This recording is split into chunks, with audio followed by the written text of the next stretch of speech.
Tales of a Few Tales by Sani Anekwe, Michael Brown, Norma Jean Katina, Kelly Ettlinger, and Ryan Fullen. Once upon a time, there were two cats named Emily and Joe who were only allowed to play inside. They had everything they needed. Maeve gave them couches to sit on and time to relax they enjoyed when they remained seated. There was also Mookie the dog, too. They saw him for activities and meals, so the dog they already knew. Along with him was a turtle named Scooter, three birds, Witter, Dixie, and Reese, a squirrel named Earl that they thought was nuts. He just liked to play in peace.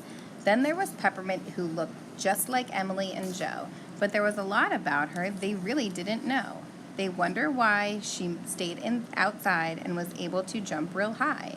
This made them sad, and sometimes it would make them cry. Earl would climb any tree in many different ways, while Scooter would race his shadow on sunshiny days. Witter, Dixie, and Reese flew high, far, and wide. The others would get jelly. Peppermint would just wander to find new places to have sun on her belly. Mookie would visit these friends to say hello during the day. He would report to Emily and Joe to tell them everything he saw that day.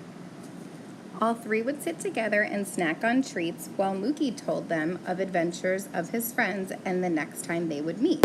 Emily and Joe would see through the window and want to go play. They could never understand why they couldn't go out to stay. Maeve would tell them they could see from afar, and maybe one day they would not seem so bizarre. One day Maeve was out with Mookie and Pepper. Emily and Joe watched from the kitchen that they had all summer. One day Maeve saw a storm from afar. Scooter made a quick dash to hide from the rain, and Earl ran up the tree to take cover right under the window pane. While Witter, Dixie, and Reese flew south to their home, Peppermint was left all alone. Mookie invited her in to stay safe from the rain to play. Emily and Joe were excited, needless to say. Pepper saw all the fun things they had, and Emily and Joe and Mookie were excited to share all they had. Just for a day, Pepper could see that Emily and Joe and Mookie were just the same.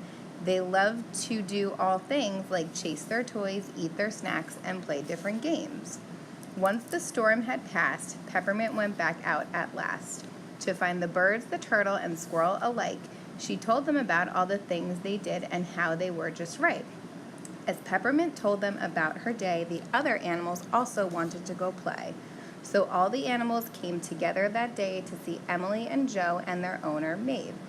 All the animals were friends and played together almost every day. The end.